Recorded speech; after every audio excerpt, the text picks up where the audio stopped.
রাধে রাধে বন্ধুরা, সবাই কেমন আছো? আশা করি সকলে খুব ভালো আছো। আর আমি কিন্তু খুব ভালো আছি।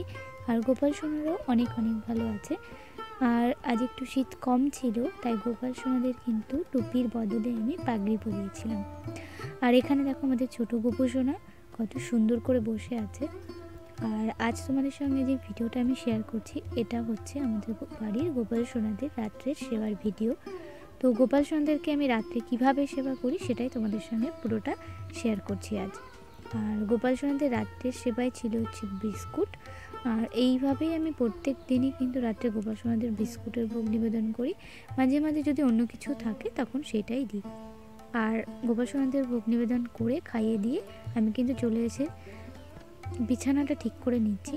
তো বিছানায় কিন্তু প্রথমে আমি একটা চাদর পেতে নিলাম, আর তারপর গোপাল সোনাদের বালিশগুলো আমি সব গুছিয়ে রাখছি।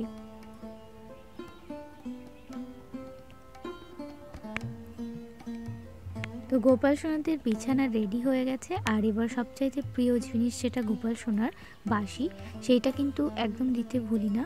সেটা আমি বিছানায় গোপাল সোনাদের মাথার কাছে রেখে দিই। আর এক এক করে আমি গোপু সোনা আর কেশব সোনা দুজনকেই নিয়ে আসবো বিছানাতে। গোপু সোনাকে নিয়ে আসার পর আমি এবার কেশব সোনাকে নিয়ে এসেছি। আর যেহেতু এখন গোপাল সোনারা ঘুমাতে যাবে, তাই সারাদিন অনেক দুষ্টুমি করেছে, হাত মুখ মুছিয়ে দেওয়ার জন্য আমি একটু গোপাল সোনাদের হাত মুখটা মুছিয়ে দিচ্ছি। আর এই দেখো, যেহেতু আজকে একটু ঠান্ডা কম ছিল, তাই গোপাল সোনাদের পাগড়ি পরিয়েছিলাম। আর এখন আমি গোপাল সোনাদের হাত মুখটা ভালো করে মুছিয়ে দেবো।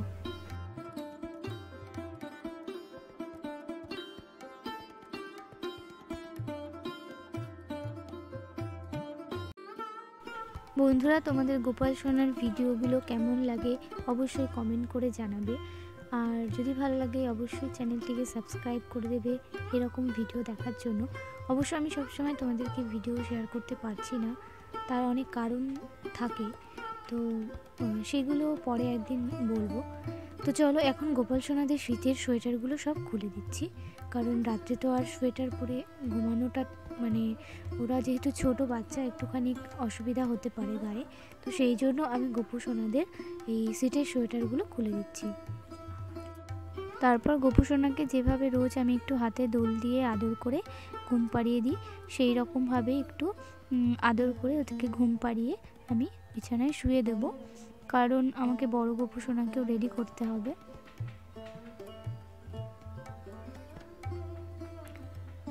আর জানো তো, এই যে গোপু সোনাদের যে সোয়েটারটা দেখতে পাচ্ছ, এইটা আমি পুরো নিজে হাতে তৈরি করেছিলাম, তাও ফার্স্ট টাইম। আমি কখনো ভাবতেই পারিনি যে গোপু সোনাদের জন্যও আমি কখনো সোয়েটার তৈরি করতে পারবো। কিন্তু হয়তো মনের ইচ্ছা আর গোপু সোনাদের ভালোবাসার জন্যই আমি এই সোয়েটারগুলো তৈরি করতে পেরেছি, এবং আমি জিনিসটা শিখতে পেরেছি, যেটা কখনোই কল্পনা করতে পারিনি যে আমি কখনো উল কাটা দিয়ে আমি সোয়েটার বানাতে পারবো। আর গোপু সোনাকে কিন্তু আমি ফার্স্ট টাইম এই সোয়েটারটাই বানিয়ে দিয়েছিলাম। তো সমস্ত পোশাকগুলো আমি খুলে নিচ্ছি, যেহেতু সারাদিন এগুলো পরেছিল। আর রাত্রেবেলা শোয়ার সময় একটু এই ভারী জামাটা একটু খুলে দেওয়াটাই ঠিক হবে, নাহলে একটু অসুবিধা হতে পারে। তো সেই জন্য আমি এই সোয়েটার আর এই জামাটা খুলে একটা সুতি জামা একটু গায়ে জড়িয়ে দেব, যাতে খুব একটা ঠান্ডা না লাগে। কম্বল তো গায়ে দেবই, কিন্তু তারপরেও একটা গায়ে একটা হালকা জিনিস থাকলে একটু ওদেরও ভালো লাগবে, ঠান্ডাটা একটু কম লাগবে।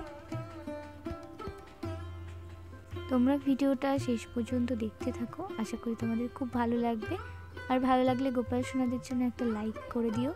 আর যারা চ্যানেলে নতুন আছো তারা অবশ্যই চ্যানেলটিকে কিন্তু সাবস্ক্রাইব করতে একদম ভুলো না। আর দেখো, গোপাল সোনাদের কিন্তু সব কিছু রেডি করে, আর আমি মাথায় একটা টুপিও পরিয়ে দিয়েছি, কারণ না হলে মাথাটা পুরো ফাঁকা থাকে, ঠান্ডাটা লাগতে পারে। তো সেই জন্য আমি গোপু সোনাকে একটা চাদর পরিয়ে দিয়েছি, আর গায়ে তো কম্বল দিয়ে দিয়েছি। তারপরে আমি আস্তে আস্তে গায়ে হাত বুলিয়ে বুলিয়ে ওদের ঘুম পাড়িয়ে দেবো। তো আজকের ভিডিওটা কেমন লাগলো অবশ্যই জানিও। সকলে ভালো থেকো, সুস্থ থেকো।